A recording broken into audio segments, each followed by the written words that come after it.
So hello everyone and welcome to this video. So finally Delhi university UG admission 2025 के लिए mop-up round की announcement हो चुकी है। मींस उसका जो रजिस्ट्रेशन है वो आउट हो चुका है। देखो ये राउंड बेसिकली उन बच्चों के लिए जिन्होंने यहाँ पर सीयूटी यूजी एग्जाम नहीं दिया था और वो दिल्ली यूनिवर्सिटी में एडमिशन लेना चाहते हैं। वैसे तो स्टार्टिंग में ये बोला गया था कि इस बार मोपअप राउंड नहीं कराया जाएगा, बट यहाँ पर अभी दिल्ली यूनिवर्सिटी में काफी सीट्स वैकेंट है इन दी यूजी कोर्सेज, तो यहाँ पर आपका मतलब कि जो मोपअप राउंड है वो इस बार लाया जा रहा है। तो देखो मेन पॉइंट ये आता है कि अगर आपने सीयूटी यूजी का एग्जाम नहीं दिया और या फिर आपने एग्जाम दिया, आपकी जो सब्जेक्ट्स थे, मतलब आपने जो सब्जेक्ट सेलेक्ट किए थे इन सीयूटी यूजी एग्जाम वो सही नहीं थे, सब्जेक्ट मैपिंग आपकी सही नहीं थी और किसी भी वजह से आपको दिल्ली यूनिवर्सिटी में यूजी कोर्स में एक भी सीट नहीं मिली, या तो आपको आपने एग्जाम दिया बट आपका सीयूटी स्कोर बहुत ज्यादा लो था इसलिए नहीं मिली, या फिर आपने एग्जाम ही नहीं दिया, तो उन दोनों टाइप ऑफ कैंडिडेट्स बच्चों के लिए एक गोल्डन चांस आ जाता है mop up round to get the admission in the Delhi university. Complete process आपको बताने वाला हूँ कैसे आपको अप्लाई करना है। उन बच्चों के लिए भी बताऊंगा जिन बच्चों ने सीयूटी यूजी एग्जाम नहीं दिया और दिल्ली यूनिवर्सिटी में अप्लाई भी नहीं किया, तो कैसे बिल्कुल जीरो से स्टार्ट करके आप फाइनल फॉर्म सबमिट करोगे। और साथ साथ उन बच्चों का भी बताऊंगा जिन्होंने सीयूटी यूजी एग्जाम भी दिया, उसी के साथ साथ दिल्ली यूनिवर्सिटी में उन्होंने सीएसएस का फेज 1 भी फिल कर दिया, बट उनको कोई भी सीट नहीं मिली, या फिर मिली भी तो वो रिजेक्ट हो गई, या फिर उन्होंने फी पे नहीं की। तो किस तरीके से आपको रजिस्टर करना है, और साथ साथ अगर आपने सीयूटी यूजी का एग्जाम दिया बट यहाँ पर आपने सीएसएस पोर्टल में रजिस्टर ही नहीं किया, ना मिड एंट्री में किया, ना स्टार्टिंग के टाइम किया, तो आप कैसे इसके लिए रजिस्टर कर सकते हो। बिल्कुल कंप्लीट डिटेल वीडियो रहने वाली है, ध्यान से वीडियो को देखना। ये बेसिकली एक लास्ट और गोल्डन चांस है अगर आपको दिल्ली यूनिवर्सिटी में एडमिशन लेना है विदाउट सीयूटी भी अगर आपने दिया हो तो भी अच्छी बात है, नहीं दिया हो तो भी कोई प्रॉब्लम नहीं है, क्योंकि ये जो आपका मोपअप राउंड है ये बेसिकली डिपेंड करता है आपके क्लास 12 के मार्क्स के ऊपर। चलो शुरू करते हैं। मैं आपको सारी चीजें पहले मैं आपको बेसिकली जो डेट्स है वो बता देता हूँ।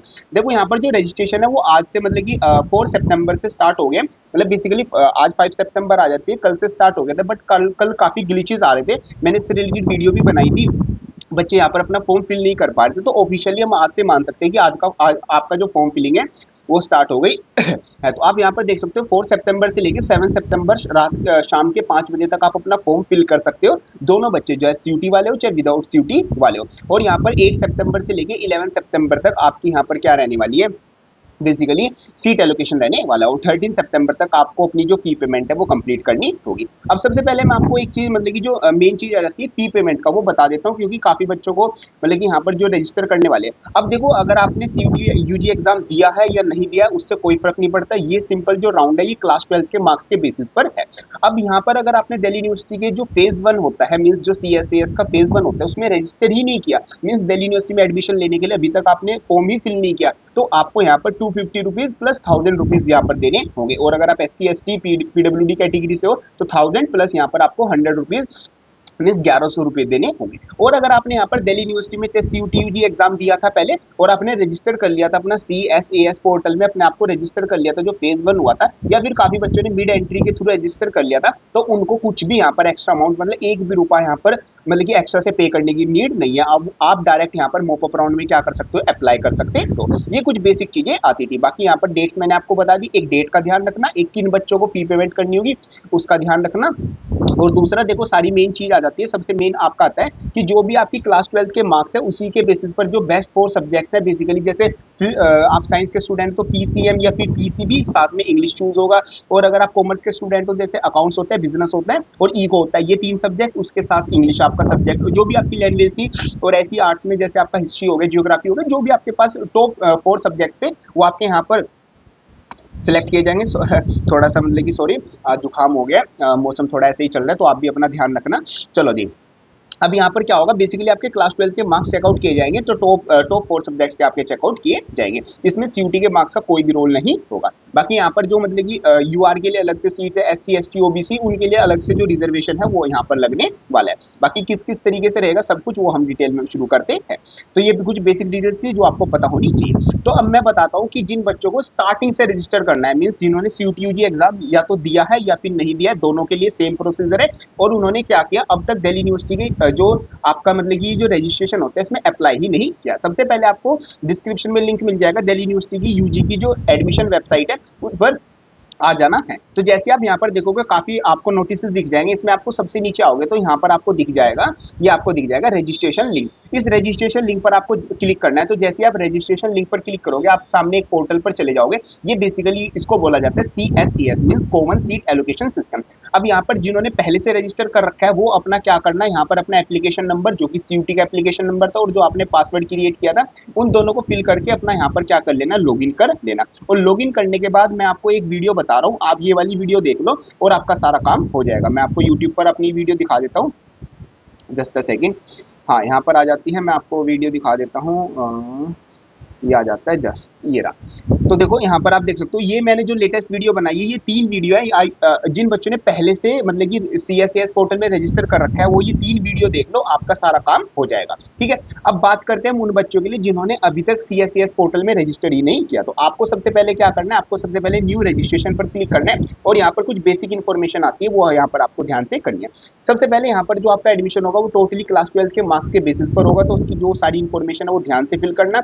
अपना जो भी ईमेल एड्रेस है वो यहाँ पर ध्यान से फिल करना। उसी के साथ साथ applicant must use their own active email address, means जो एक्टिव ईमेल एड्रेस है जहाँ पर आपका मेल आपको रिसीव हो जाए, जो मतलब कि एक लीगल आपकी ईमेल आईडी है, वो आपको यूज करनी होगी। उसी के साथ साथ मतलब कि यहाँ पर applicant encourage to latest version, मतलब कि जो भी आप यूज करो ये लेटेस्ट वर्जन यूज करना, ताकि आप अपना एप्लीकेशन फॉर्म सही से फिल कर पाओ। अब सबसे पहले आपको यहाँ पर अपना नेम फिल करना है, जो कि मतलब कि अपना जो क्लास 12 की मार्कशीट में जो आपका नेम है वो आपको फिल करना होगा। उसी के साथ साथ आपको अपना जो एप्लीकेशन नंबर है वो यहाँ सॉरी एप्लीकेशन नंबर कह रहा हूँ, एप्लीकेशन ईमेल एड्रेस है, जो भी आपका ईमेल एड्रेस है बेसिकली वो आपको फिल कर देना होगा। फिर यहाँ पर आपको दोबारा से अपना ईमेल एड्रेस फिल करना है और यहाँ पर अपनी डेट ऑफ बर्थ फिल करनी है और कोई भी अपना पासवर्ड क्रिएट कर लेना, अपनी मर्जी से कुछ भी आप पासवर्ड क्रिएट कर सकते हो। अपना मोबाइल नंबर यहाँ पर फिल करना, दोबारा से अपना मोबाइल नंबर यहाँ पर फिल करना और उसके बाद आपको क्या करना है, ये जो कैप्चा है ये फिल करने के बाद आप सिंपल किस पर क्लिक कर दोगे, आप सिंपल रजिस्टर पर क्लिक कर दोगे।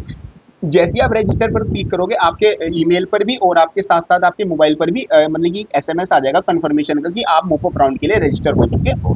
ये सिंपल आपको काम करना है उन बच्चों के लिए जिन्होंने अभी तक दिल्ली यूनिवर्सिटी में CSES पोर्टल में रजिस्टर ही नहीं किया। ये सब करने के बाद आपको क्या करना होगा, अब जब आप रजिस्टर करोगे, रजिस्टर करते ही आपके सामने कुछ इस तरीके से पेज आ जाएगा। अब सबसे पहले आपको क्या करनी होगी, सबसे पहले आपकी जो पर्सनल इन्फॉर्मेशन है वो आपको फिल करनी होगी, मींस आपका नेम हो गया, आपकी बेसिक इन्फॉर्मेशन हो गया, आपका एड्रेस हो गया और मतलब कि आपकी कास्ट कैटेगरी, ये सब चीजें आपको फिल करनी होगी इन दी पर्सनल अकाउंट। तो ये सब फिल करने के बाद सेकंड टैब में आओगे, ये आपका अपने आप ही आगे चलता रहेगा। जब आप फॉर्म फिल करोगे तो सारी चीजें आपको पता चल जाएगी। एकेडमिक में आपको सबसे पहले जो क्लास 12 की जो परसेंटेज है वो यहाँ पर फिल करनी होगी और जो क्लास 12 के बेसिकली मार्क्स है वो आपको यहाँ पर सारे फिल करने होंगे। जैसे सबसे पहले तो आपको यहाँ पर अपना बोर्ड फिल करना होगा, अपना रिजल्ट बताना होगा और फिर अपना रोल नंबर फिल करना होगा क्लास 12 का और अपना ईयर ऑफ पासिंग मींस 2025 में, या फिर आप अगर ईयर ड्रॉप ले रखा है तो 2024 के पास आउट स्टूडेंट होंगे। फिर आपको यहाँ पर क्लास 12 के मार्क्स अपलोड करने हैं। सबसे पहले अपना सब्जेक्ट सेलेक्ट करोगे, फिर अपने जो मैक्सिमम मार्क्स है थ्योरी में कितने हो सकते हैं वो सिलेक्ट करोगे और आपके मार्क्स कितने आए हैं वो सिलेक्ट करोगे। और यहाँ पर आपने प्रैक्टिकल के देखो, प्रैक्टिकल के मार्क्स आपको अलग से यहाँ पर डिफाइन करने हैं और प्रैक्टिकल में जितने मार्क्स आपको मिले वो यहाँ पर होंगे और ऑटोमेटिकली टोटल मैक्सिमम मार्क्स और टोटल आपके जो मतलब कि मार्क्स आए हैं वो अपने आप यहाँ पर फैच हो जाएंगे।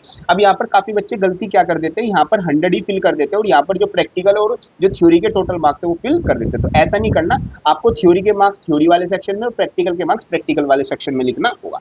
अब कुछ सब्जेक्ट्स ऐसे होते हैं जिसमें सिर्फ आपकी थ्योरी होती है, प्रैक्टिकल नहीं होता, तो सिर्फ उसमें मैक्सिमम जितना थ्योरी का एग्जाम था वो और यहाँ पर जितने आपके थ्योरी में मार्क्स आए वो फिल कर दोगे और जो प्रैक्टिकल वाले मार्क्स है उसमें आप 0 फिल कर दोगे। ये उन सब्जेक्ट्स के लिए जिसमें प्रैक्टिकल एग्जाम नहीं होता। ये सब करने के बाद आप यहाँ पर सब चीजें फिल कर दोगे और लास्ट में आप अपनी डिटेल्स फिल करने के बाद यहाँ पर सबमिट पर क्लिक कर दोगे। यहाँ पर आपको अपने स्कूल का नेम लिखना है, अपना स्कूल का टाइप लिखना है, प्राइवेट था, गवर्नमेंट था, किस टाइप का स्कूल था, स्कूल की लोकेशन अगर उसमें आप इसको स्क्रॉल डाउन करोगे तो अगर आपकी स्कूल की लोकेशन इसमें दिखती है तो ठीक है, वरना अदर पर क्लिक कर देना। मीडियम ऑफ स्टडी आप इंग्लिश मीडियम, हिंदी मीडियम, जिस भी मीडियम से थे वो फिल कर दोगे और आपने हिंदी किस क्लास तक पढ़ी है तो वो यहाँ पर कर दोगे। अगर आपने 10th तक पढ़ी है, जनरली बच्चे यहाँ पर या तो 8th तक पढ़ते हैं या 10th तक पढ़ते हैं, या फिर अगर 12th तक थी आपके पास तो यहाँ पर 12th पर क्लिक कर मतलब कि 12th पर लिख दोगे। ये सब कुछ फिल करने के बाद आपके सामने देखो यहाँ पर 3 ऑप्शन थे ना। सबसे पहले आपके पास था पर्सनल इन्फॉर्मेशन, ये आपने बेसिक इन्फॉर्मेशन फिल कर दी। सेकंड एकेडमिक्स, मतलब कि जो आपकी क्लास 12 से रिलेटेड इन्फॉर्मेशन आती है वो। थर्ड आपका आएगा अपलोड्स। अपलोड्स में आपको क्लास 10th एंड 12th की मार्कशीट अपलोड करनी होगी और अगर आप किसी specific category OBC, EWS, SC, ST, PWD या फिर सिख माइनॉरिटी, क्रिश्चियन माइनॉरिटी, इन कैटेगरीज से अप्लाई कर रहे हो तो आपको यहाँ पर अपने जो सभी डॉक्यूमेंट है वो अपलोड करने होंगे। ये सब कुछ अपलोड करने के बाद आप अपना फॉर्म प्रीव्यू करोगे फॉर्म प्रीव्यू करने के बाद आप लास्ट सेक्शन पे पहुंच जाओगे, जो कि होगा फाइनल सबमिशन। जैसे आप फाइनल सबमिशन करोगे, आपको यहाँ पर जो 1000 रुपीज है वो, और उसी के साथ साथ अगर आप यूआर कैटेगरी ओबीसी डब्ल्यूएस है तो 250 रुपीज, और टोटल हो जाएगी आपकी 1250 फीस। और अगर आप यहाँ पर SC ST और PWD कैंडिडेट हो तो आपको यहाँ पर 1100 रुपये क्या करने होंगे, पे करने होंगे। ये बेसिकली आपकी क्या है, रजिस्ट्रेशन फीस आ जाती है, और ये नॉन रिफंडेबल है। आपका एडमिशन हो या ना हो वो तो डिपेंड करेगा आप कितने मार्क्स आपके आते हैं और कितनी सीट्स अवेलेबल है, बट ये फीस आपको मतलब की रजिस्ट्रेशन फीस अपलोड मतलब पे करनी होगी। तो ये आपका फर्स्ट स्टेप रहेगा फाइनल सबमिशन करने के बाद। उसके बाद आपका जो नेक्स्ट स्टेप रहेगा वो आपका रहेगा प्रेफरेंस लिस्ट बनाना। प्रेफरेंस लिस्ट से रिलेटेड देखो मैंने अभी चैनल पर 3 वीडियो अपलोड किए हैं, वो जरूर देख लेना। उसमें मैंने बताया किस तरीके से आपको प्रेफरेंस बनानी होगी। तो प्रेफरेंस का बेसिकली मतलब होता है आप कौन कौन से कॉलेज में कौन कौन से कोर्सेज में एडमिशन लेना चाहते हो। देखो दिल्ली यूनिवर्सिटी के अंदर यहाँ पर 69 प्लस आपके कॉलेजेस आ जाते हैं, और मतलब कि 100 प्लस यहाँ पर आपके कोर्सेज और जो कॉम्बिनेशन है वो आ जाते हैं। अब यहाँ पर आपको देखना है कि आपको कौन से कोर्स कौन से कॉलेज में जाना है। अब आपके सामने जैसे आपके सामने यहाँ पर आ जाएगा अवेलेबल प्रेफरेंसेज, ये आपकी जितनी प्रेफरेंसेज में आप मतलब कि अवेलेबल हो, मतलब कि आपके सामने आपको शो हो जाएंगी, और इसमें आप यहाँ पर देख लोगे कौन कौन सी में आपको ऐड करना है। जैसे फॉर एग्जांपल मुझे ये वाला कोर्स लेना है, तो मैं इसमें ऐड टू टॉप या फिर ऐड टू बॉटम मतलब अपनी प्रेफरेंस में कौन से नंबर पर रखना चाहूंगा इसको ऐड कर दूंगा, और जैसे ही मैं ऐड करता रहूंगा यहाँ पर मेरी प्रेफरेंसेस ये जो सेव प्रेफरेंसेस है इसमें ऐड होती रहेगी। ये सब कुछ होने के बाद मेरे को सेव चेंजेस पर क्लिक करना है। सेव चेंजेस पर क्लिक करने के बाद फाइनल सबमिट मेरा जो फॉर्म है वो हो जाएगा। तो इस तरीके से सिंपल आपको क्या करना है, अपना जो फॉर्म है वो सबमिट करना है। होप करता हूँ सारी चीजें आपके अच्छे समझ में आ गई होगी। बाकी जो भी मैंने लेटेस्ट वीडियो बनाई है, एक तो ये वाली वीडियो होगी, और ये जो लेटेस्ट मेरी 3 वीडियोज है इनको जरूर ध्यान से देख लेना, और जो लेटेस्ट 2 वीडियोज है उनको तो देख ही लेना, क्योंकि फर्स्ट वाली वीडियो में तो चलो मैंने नोटिफिकेशन की ही बात की थी, बट ये जो लेटेस्ट 2 वीडियोज है इसमें मैंने कि आपकी एलिजिबिलिटी आती है, किस तरीके से आपको प्रेफरेंस बनानी है और क्या सारी चीजें रहती है उसकी मैंने बात की है। तो ये 2 वीडियोस और ये वाली वीडियोस आप ध्यान से देख लो, मॉक अप राउंड के बारे में आपको कंप्लीट इन्फॉर्मेशन मिल जाएगी। बाकी कोई डाउट रह जाएगा उसको आप कमेंट बॉक्स में लिख देना, उसका आंसर मैं आपको यहाँ पर कर दूंगा। बाकी नेक्स्ट वीडियो में मैं आपको बताऊंगा कितनी आपकी कट ऑफ जा सकती है। एक बार नंबर ऑफ स्टूडेंट्स का मेरे पास डाटा कलेक्ट हो जाने, तो काफी बच्चों का लास्ट ईयर का भी डाटा है, उन सबको कंबाइन करने के बाद शाम तक या फिर कल तक मैं आपको एक वीडियो प्रोवाइड करा दूंगा। अगर आपको वो वीडियो चाहिए तो कमेंट बॉक्स में कट ऑफ जरूर लिख देना, मैं समझ जाऊंगा कि हाँ मतलब की वो वाली वीडियो आपको चाहिए, तो वो वाली वीडियो भी आपको जल्दी मिल जाएगी। तो ये सब कुछ आपका आता है related to mock up round of Delhi university UG admission 2025। Hope करता हूँ सारी चीजें आपको अच्छे से समझ में आ गई होगी। कोई डाउट आता है उसको कमेंट बॉक्स में लिख देना, एंड मिलते हैं अपनी नेक्स्ट किसी हेल्पफुल वीडियो में। तब तक के लिए थैंक यू।